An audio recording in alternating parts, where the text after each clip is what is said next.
पनीर के दर्शन के साथ वीडियो की शुरुआत कर दी है। मैडम ने सुबह ब्रेकफास्ट और लंच दोनों की व्यवस्था कर दी है। दूध बच्चों का मीठा करके गिलास में डाल दिया, पैक कर दिया। मंदिर की लाइट ऑन करने के बाद मैं अखबार में देखता हूँ चंद्रयान 3 की खबर देखते हैं, दिल खुश हो जाता है, गर्व महसूस होता है। उसके बाद भीतर बाढ़ के जाके कहूँ देखूँ तो ये सुनते पड़ी अब तक चांद बजा लिए दुनिया और भारत ने भी पहुँचा दिया। या ना तुम तो उठे को नहीं, गुड मॉर्निंग हो जाओ, उठ जाओ। उसके बाद कैमरा घुमा के मैं ताना सीन दिखाऊँ, ये बादलों का सीन देखो, ऊपर बारिश का मौसम पता नहीं बना कौन बना। उम्मीद तो पूरी हो रही है किस समय आओगी बारिश। अडीग यहाँ जमा करके छाती ये अपने टाटा नैनो 4 नंबर गली से सुपेंद्र सर के साथ बैठ के अपन रानी लक्ष्मीबाई और सात बस स्टैंड को टाटा अलविदा बाय बाय कहते हुए बड़ोपड़ बहादुर फिलिंग स्टेशन के ऊपर पहुंच जाते हैं। यहाँ से अपन गाड़ी में अपनी सीएनजी डलवाते हैं। सीएनजी की बड़ी मस्त 80 रुपये किलो गल है और ये 25 किलोमीटर तक एवरेज गाड़ी देते हैं। उसके बाद अपन टपम टप स्पीड अपनी गाड़ी जाती है छलांगा मार दी करते हुए अपने बेटी बचाओ बेटी पढ़ाओ नागर को साकार करते हुए अपने स्कूल जलोपुर में जा पहुँचा।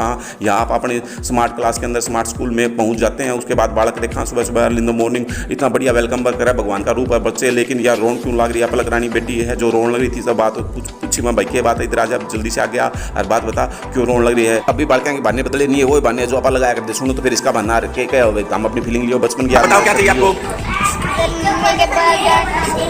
मम्मी के पास जाना है।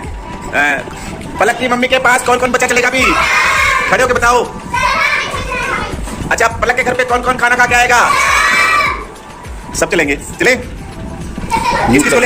मानना है भाई, न्यू कर मनानी पड़े। उसके बाद चाह का टाइम हो जाए, चाह तैयार है, पकोड़े सुपेंद्र सर लेके आए थे, सारे चेप गए मास्टर अपने 2-4 खाए, 2-4 पकोड़े चाह लेने के बाद फिर वापस क्लास में आके आप प्रोजेक्टर ऑन करके स्मार्ट बोर्ड का प्रोजेक्शन डाल के लाइट रख के किताब रख के यहाँ पे और आप बच्चों को यहाँ से पढ़ाना शुरू कर देते हैं। बच्चों को पढ़ाते हुए कई देर मजा आ जाता है, बच्चों को टीच करते हैं। स्मार्ट बोर्ड, स्मार्ट शिक्षा, smart school, smart class, smart बच्चे। दोपहर के खाने का समय हो गया, सारे अध्यापक साथ इकट्ठे होकर रोटी खींच दे खिंचाई करते हैं, दही और लस्सी और सब्जी का न्यू चल रहा है, चम्मच जैसी भी चल रहा है। उसके बाद खाना खाने के बाद फिर छुट्टी बच्चों को पढ़ा के उसके बाद छुट्टी का टाइम 2:30 बजे सब बच्चों के अपने अपने अनुभव सुनो। बहुत सी को कुछ बताना है क्या? ये चलें फिर। ठीक है, आप जब अच्छा काम करोगे ना तो फिर आपको मैं वहाँ घुमा के लेके आऊँगा, ठीक है? शॉपिंग मॉल होते हैं, उसके जहाँ पे शॉपिंग करते हैं, बहुत सारा सामान होता है, घर का सामान भी कुछ भी ले सकते हैं वहाँ पे, ठीक है? चलो आपको किसी दिन फिर आपको दिखा के लेके आएंगे, ठीक है? Thank you. पलक दीदी कहाँ है? कहाँ पलक दीदी? चले क्या आप आपके घर पे? और तो हाई नहीं बोली, yes yes tata bye bye bye. बच्चों की छुट्टी के बाद आप अपने स्मार्ट बोर्ड को भी शट डाउन कर देते हैं। जिस प्रकार से कंप्यूटर शट डाउन होता है वैसे ही इसका प्रोसेस होता है, सीधा नहीं कि इसका स्विच ऑफ कर दिया हमने। शट डाउन करने के बाद फिर उसके लास्ट में इसका स्विच ऑफ करते हैं। उसके बाद अपने क्वाड खिड़की संभाला, वो कमरे की खुली तो नहीं है, बंद है सबकी। उसके बाद ये चुन्नू मुन्नू जो कि बच्चों को कहानी सुनाने में, पाठ पढ़ने में बहुत मदद करते हैं। उदास हो गया क्योंकि बच्चे सब स्कूल जा रहे हैं, स्कूल में छुट्टियां डिक्लेयर होगी। ये अवार्ड है जो अपने स्कूल को मिले हुए। साथ साथ में अब 23 तारीख तक घग्गर नदी को बाढ़ को देखते हुए प्रशासन ने निर्णय लिया है कि बच्चे स्कूल में नहीं आएंगे, स्कूलों की छुट्टियां कर दी गई है। तो घग्गर नदी बिल्कुल अपने पास में साथ में बहा है, जलोपुर गांव से लाली से घग्गर नदी है। तो अब राजकुमार सर ने कहा अभी प्रशासन ने इतनी हिदायत दे रहा है, आप अब एक बार स्थिति का मुआयना कर लेते, जाके देख के आते भी घग्गर नदी में कितना पानी है, कितना उफान आ रहा है। जलोपुर गांव से लाली गांव में होते हुए आप घग्गर नदी के ऊपर पहुंच गए हैं। घग्गर नदी का सिस्टम देख लो। अभी घग्गर नदी में बाकी दिनों में तो 2-3 फुट पानी चल रहा है, बहुत ही मुश्किलों से। आज 30 फुट गहरी का आसपास अंदाजा है, गहरी है और आज ऊपर तक पानी चल रहा है। आसपास के किसानों का चिंता पसीने आ रहे हैं, भाई दिक्कत हो जाए भैया, टूट गई तो सारी फसल जो आसपास की धान की फसल है सारी पानी में बह जाएगी। ये देखो पानी का पूरा खंगाटा उठ रहा है और पूरा भयंकर पानी तेज धाराओं के साथ बह रहा है। और उसका काम साइड ये देखो कितनी मिट्टी लग रही है। एक अपना रजबा है भी तो ज़्यादा मजबूत हुआ है, इतना कमज़ोर हो रहा है साथ का। और कच्ची मिट्टी नई मिट्टी लगा रखी है, तो कि अब नई मिट्टी तो वैसे कमजोर हो, पक्की मिट्टी तो है नहीं, मजबूत नहीं है, तो परेशानी का सबब तो है भाई। इससे फालतू पानी 2-3 फुट पानी फालतू होया तो ये पानी बिखरना आसपास में शुरू हो जाएगा। और इसी बात का अंदेशा प्रशासन को भी है, प्रशासन भी इस बारे में पूरा चेत है, पूरे सिस्टम को तरीके से संभाला जा रहा है। कोई किसी प्रकार की ताकि किसी भी किसान भाई को कोई दिक्कत ना हो। या आसपास में धान की फसल जमा बढ़िया अच्छा लग रही है, फसल खड़ी है, ये देख लो भाई। साथ में स्थिति देखो, पानी अगर थोड़ा 2-3 फुट और ऊपर भी आया तो स्थिति नाजुक हो उसका है। लेकिन प्रशासन मैं आपको बार बार कह रहा हूँ अपना काम सही A1 कर रहा है, कोई दिक्कत नहीं है,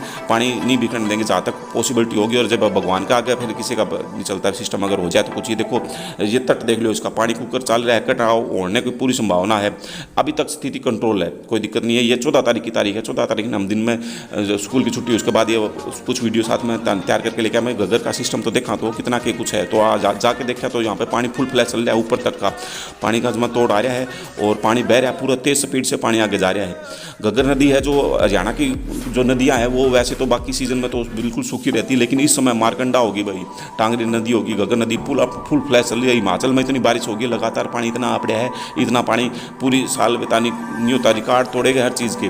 तो सारा पानी बैक के आगे मैदानी इलाकों में जहाँ अपना नदियों का रुख है उस रुख पे चल पड़ा है।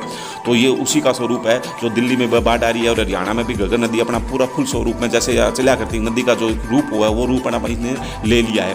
तो यहाँ मैं सारा स्थिति का मुआयना करने के बाद सारी स्थिति देख के भाई स्थिति है तो नाजुक, देखी जागी पानी और ना बढ़िया लेवल तो ठीक रहेगा। घग्गर नदी देख के आके अपन स्कूल में वापस आ जाओ। यहाँ से फिर राजकुमार भाई अपनी गाड़ी लेके बट्टू चला जाए, आप अपनी गाड़ी का हैंडल मार लें, गाड़ी अपन स्टार्ट करके ना अपना route way to home car ले लेते हैं। फिर रतिया से जल्लोपुर से रतिया होते हुए अपना हिसार का रूट अपन ने रूट चार्ट बना लिया। रतिया पहुँच गया, रतिया पहुँच के आप अपना साथी है गंगा बिशन सर, उनको साथी ले लेते हैं साथ में। और उसके बाद रतिया से फतेहबाद का बड़ा ही प्राकृतिक नज़ारों से भरपूर रास्ता हम क्रॉस करते हैं। अब यहाँ से अब फतेहबाद से होते हुए आप भादू फिलिंग स्टेशन बड़ोपड़ पे पहुँच जाओ। आ तो जरूरी है दोनों टाइम धोख मारनी, आप CNG भरा लें, गाड़ी में फुल करा लें। उसके बाद हनुमान जी के दर्शन कर लो। अगर मंदिर में हनुमान जी की भव्य प्रतिमा लगी हुई है, यहाँ प्रतिमा के दर्शन करने के बाद आप हिसार नगर निगम में पहुँच जाओ। हिसार नगर निगम अपना हार्दिक स्वागत करते हैं, ये अपना घर का रास्ता। उसके बाद आप केले लेने के लिए फुहारा चौक पर डोरीमल के पास रुका, आ रहा है एक बैठक चाल रही है बहुत बढ़िया। बुढ़ापा में आपने न्यू बैठक करनी है कि देख लो भाई, बड़ा प्यार प्रेम की बताना ला रहे दोनों बुढ़ा बुढ़ी, अच्छा तंत आ रहा स्वाद आ रहा है, देखते हुए आपने भी मजा आ गया भाई। फिर डोरी दिखाते हुए केले दे दे भाई, नमक लगा के दे दे के मैं खा लेंगे। उसके बाद सुपेंद्र सोनी भले भी नक्शा शोरूम में चलाएंगे, गाड़ी बदल लेंगे अपन XL6 लेंगे आप गाड़ी अर्टिगा के बाद अपडेट कर लेते हैं। फिर वहाँ जाके देखा तो वहाँ तो यह अपना गाड़ी अपनी वाली है, और आप अंदर जाके देखा ना तो बलेनो कोई जिमनी और नए नए मॉडल आ रहे देश बिना के भाई, देख के तो दिल खुश हो जाए। नई गाड़ी देख के तो तसल्ली से आ जाए, या जिमनी देख लो भाई, देख लो अपना अपना स्वरूप है, अपना अपना रूप है भाई। एक मन गाड़ी गुड्डी देख के पसंद करके एस्टिमेट तैयार करा के आप अपना वापसी अपना घर का रूट ले लिया भाई। ये अपना हिसार का जो जहाँ मैगडी मुगडी है सारे शोरूम है बढ़िया बढ़िया टॉप के है भाई। टॉप की गाड़ियाँ खड़ी थी, टॉप के लोग आड़े हुए है, और टॉप की जगह है यहाँ पे सारी मैगडी वाला भी सिस्टम भी आड़े है, आड़े दुकेजा है, आड़े धोख मारनी पड़े, बड़के आगे लेना पड़ा जी, मिड टाउन सब वे सब की में आड़े व्यवस्था है। तो ये अपने इन एक मेट्रोपोलिस नाम से मॉल बना रखा है। यहाँ से होते हुए वापस अपना जिंदल हॉस्पिटल के सामने से बाईपास लेने भाई अपन तो जाना है ज़्यादा नजर अपने हिसार में बना के बना लग रहा है भाई, बेरा नहीं पड़ता। ऊंची ऊंची बिल्डिंगें सेकंड में महीना में घंटा में ठा दे है, सेकंड जो है वो मिनटा में हो जाए है, पता नहीं चलता। उसके बाद ये नज़ारे देखो, सूरज के ऊपर छिपने का टाइम आ रहा है, लेकिन बड़ा गजब का पुल पे कैमरी रोड जो है ना बाईपास है सेक्टर 16 तरह से, वो ये पुल है बड़ा ही शानदार। उसके बाद होते हुए आप अपने घरे पहुँच जाते हैं। आज का व्लॉग इतना ही होगा, अंदर जाके अपना आया तो मैं भाई कित गए कितनी लुक रहे हो इस टाइम आया ना बेटा बेटी ने देख के ना सारी काम दूर हो जाए भाई। आज कितनी हो या आगे दोनों लाडा पापा की गुड बाय। और आज के लिए इतना ही काफ़ी, अगले व्लॉग में मिलते हैं। तो हम लाइक सब्सक्राइब और शेयर कर दिया करो भाई, हो बहुत है।